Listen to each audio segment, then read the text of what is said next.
Are you ready for a great adventure? Today on The World is Yours. We'll stroll down the Nyhavn walkways, where all the hip cafes and restaurants line the waterway in Copenhagen.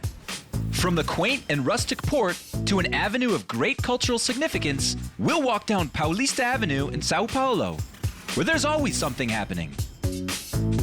Then it'll be off to the province of Gansu, where we'll find some of the most unique rock formations in the world.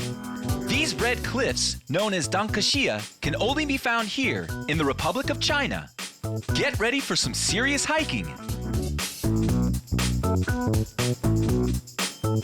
It's time for another unforgettable adventure.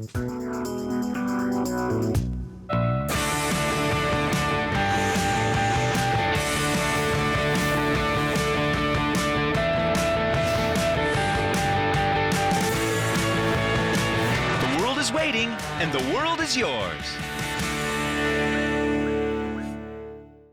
We begin in the great Danish city of Copenhagen.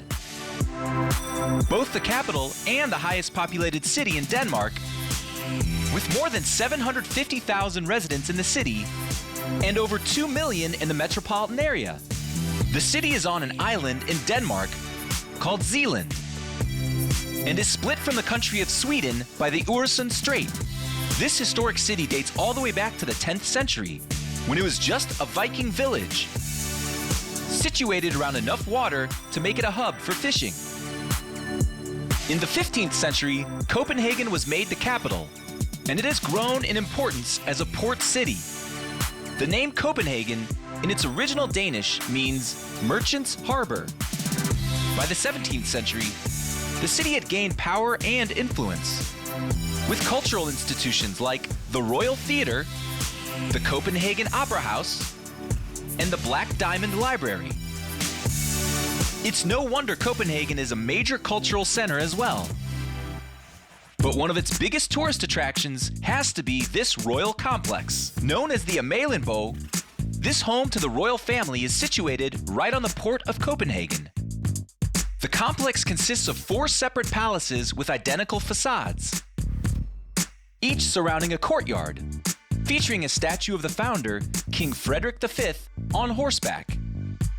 The Frederiksstaden district, where the Amalienborg now resides, was built where 2 earlier palaces once stood.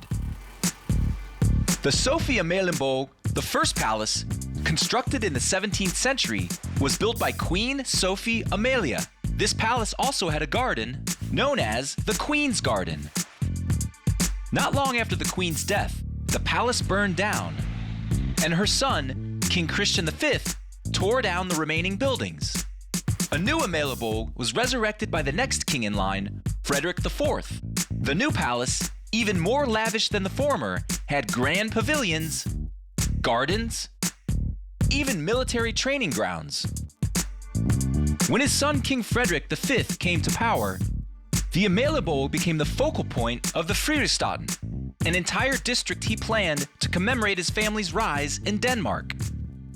The major addition to the area, which still remains today, were the 4 identical mansions, designed to become the homes to 4 noble families. But another fire would disrupt the square. The Christiansborg Palace, where the royal family lived, burned down in 1794, and the nobles in the 4 mansions gave up their residence. For substantial thank you gifts, of course. And these homes became the new palaces. Each one in the modern Amalienborg are now named for the kings that lived in them since the royals moved in. Christian VII's palace, formerly Moltke's palace. Christian VIII's palace, formerly Levetzaus palace.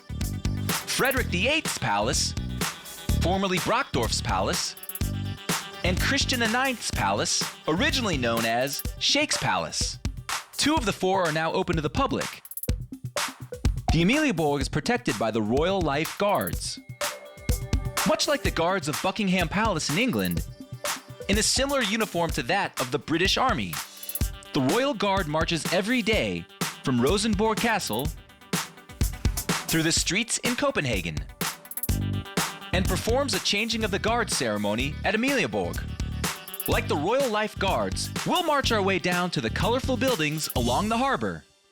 The Nyhavn, meaning New Harbor in Danish, is a district in Copenhagen known for its stunning waterways, as well as the restaurants and cafes that line the port along the rows of vibrant townhouses, which were built in the 17th and 18th centuries. The strip in the district of the Frederiksstaden, with its draw for entertainment, is where we'll find the Royal Danish Playhouse. The theater building extends over the water, with an amazing view of the water from the restaurant and cafe inside. The canal is also home to many historic wooden ships.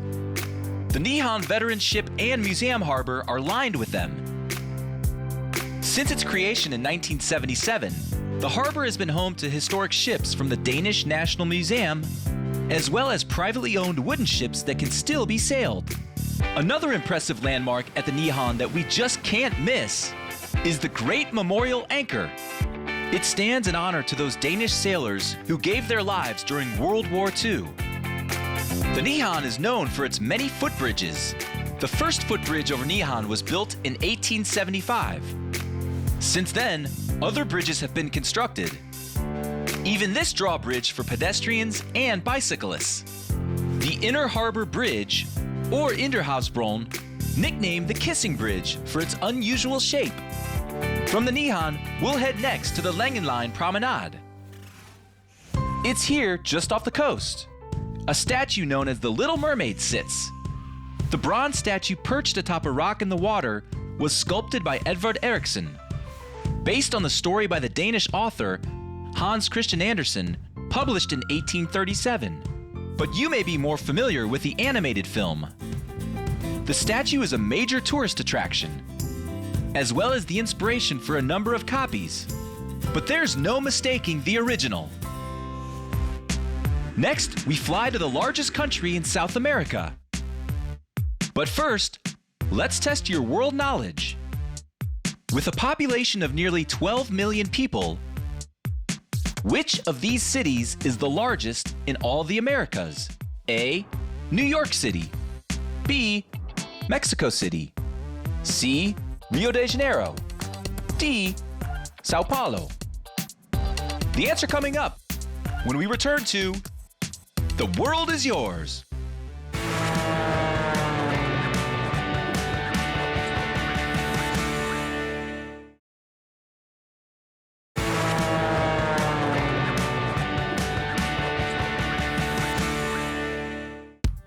We're back.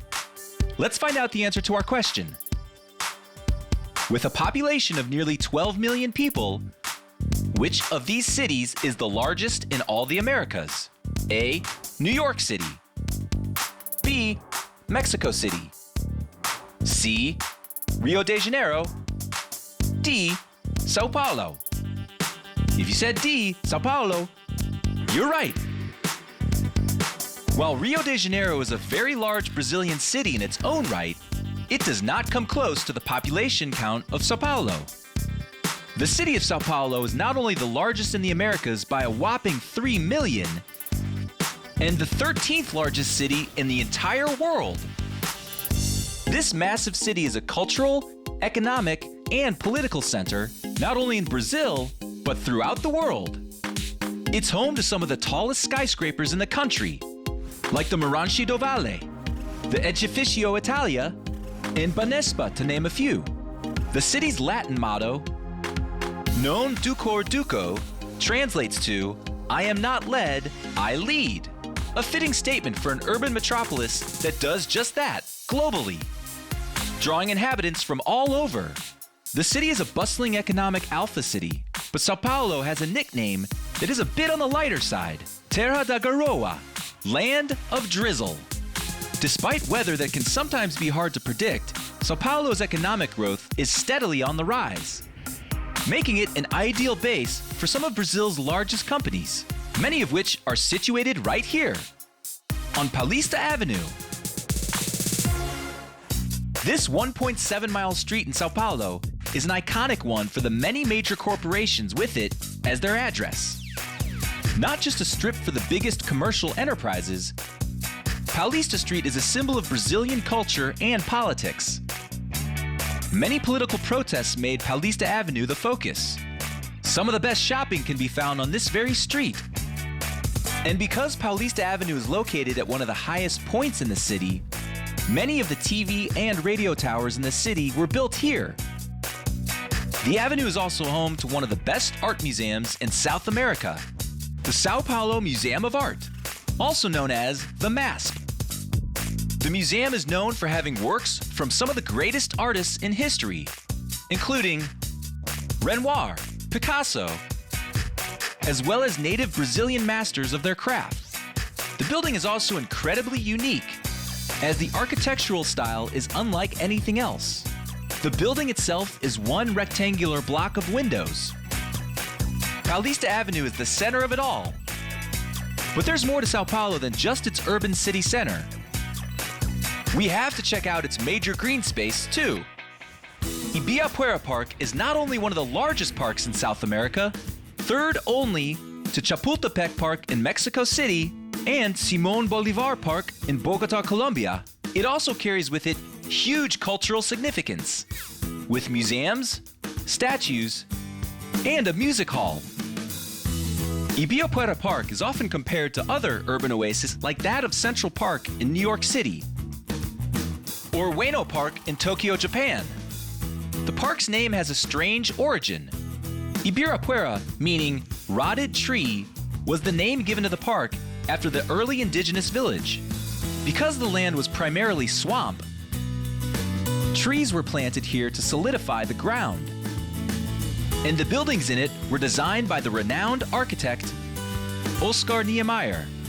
The first urban park in Sao Paulo, Ibirapuera is now regarded as one of the best parks in the world, drawing hundreds of thousands of visitors each year.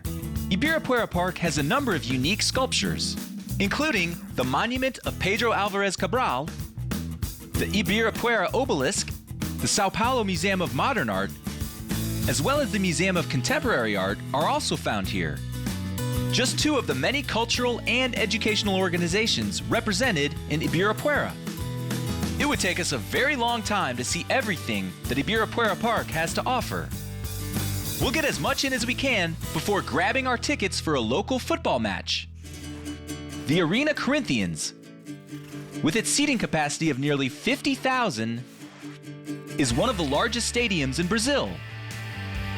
The stadium served as host to matches during the 2014 World Cup, including the opening match, the Brazilian national team against Croatia, a game Brazil won 3-1.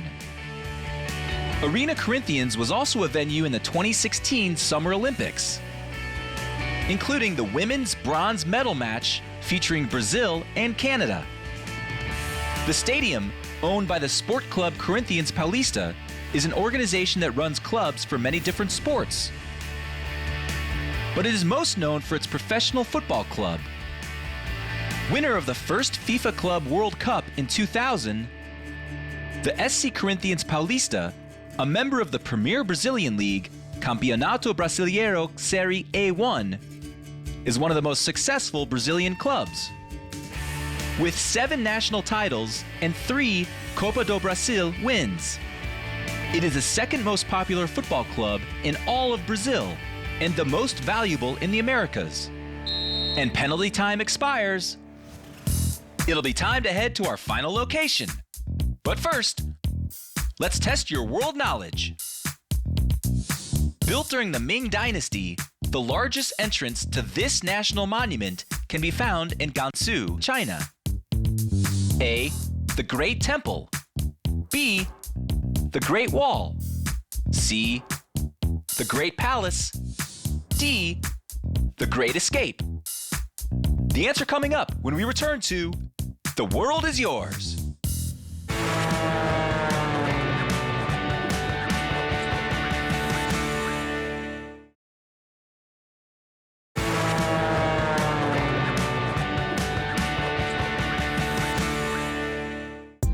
We're back. Let's find out the answer to our question. Built during the Ming Dynasty, the largest entrance to this national monument can be found in Gansu, China. A. The Great Temple. B, the Great Wall, C, the Great Palace, D, the Great Escape. If you said B, the Great Wall, you're right.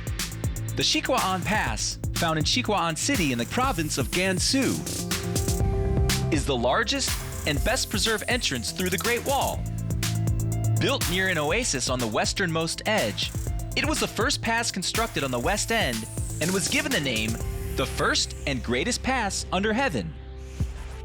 The Chinese province of Gansu has a population of 26 million and covers more than 150,000 square miles. Lanzhou, the province's capital, is located in the southeast. The state of Han, originally in the southeast of Gansu, became the first dynasty of Imperial China, and the Silk Road, an ancient and historic trading route, passed through the Hushi Corridor along the Yellow River, which is now also referred to as the Gansu Corridor. At a particular location along the Silk Road, there is a system of caves consisting of nearly 500 temples, known as the Mogao Caves, or the 1,000 Buddha Grottos. The caves are known to hold some of the most remarkable Buddhist art, spanning a 1,000-year period, as the caves were originally dug to create spaces for Buddhist meditation. The Mogao Caves are the best-known example of this type of Buddhist grottos in China, and one of 3 famous ancient Buddhist sculptural sites, including the Longmen Grottos and the Yoangan Grottos. One of the caves, the 17th numbered, was found to contain thousands of scrolls, as well as around 15,000 paper books, dating all the way back to the 5th century. Cave number 17 became known as the Library Cave, and the documents have been spread to museums throughout the world. From the Mongolian word meaning waterless place comes the name for this Chinese desert, Gobi. Though it is a desert, it is not made entirely of sand like we might think. Rather, the Gobi is primarily bare rock. The basins of the desert are walled in by the Altai Mountains to the north in Mongolia, the Gansu Corridor and Tibetan Plateau on the southwest, and the North China Plain to the southeast. The region was part of the Mongol Empire, and it covered an area that included many of the important cities along the Silk Road.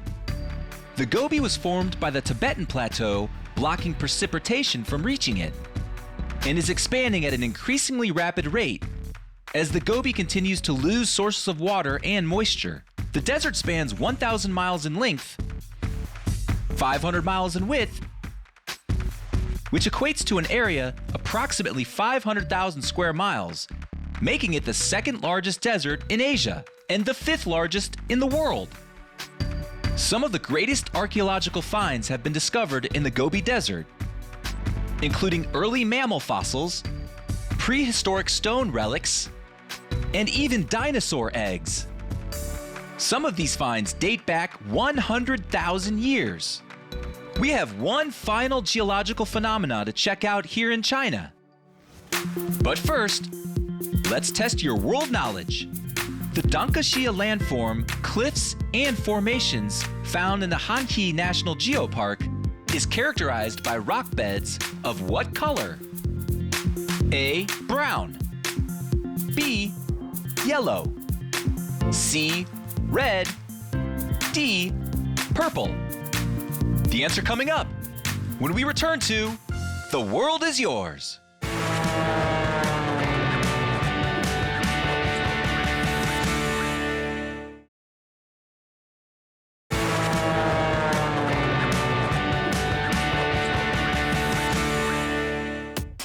We're back.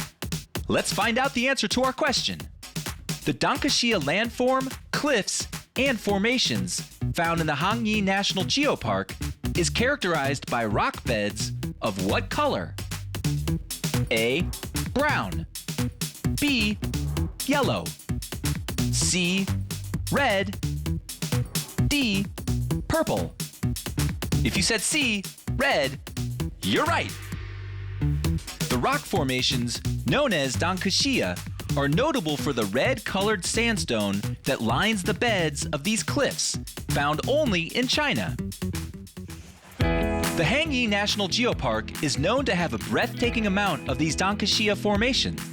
This park in Hangyi, located in the province of Gansu, covers about 125 square miles and is widely considered to be one of the most beautiful geographical landforms in all of China. The sandstone deposits from an estimated 24 million years ago led to these stunning stripes and patterns of colorful rock, spanning miles across these formations. The wind and the rain, as well as countless years of erosion, created these shapes, pillars, valleys, all shapes, sizes, and colors. The Hangyi National Geopark is truly a sight to behold. Well, that wraps up our adventure for today. We got to see the historic wooden ships docked at the Nyhavn, one of the coolest districts in Copenhagen, Denmark. Strolled through Ibirapuera Park, one of the best urban parks in South America, and immersed ourselves in Brazilian culture at Sao Paulo's countless museums and landmarks. Excavated the Mogao Caves of Gansu, China, to find Buddhist relics and documents stored deep in the temple's hidden layers for hundreds of years. It was a lot of fun exploring these unforgettable places. Thanks for joining us on our trip around the world. There are many more adventures to come. Until next time, the world is waiting and the world is yours.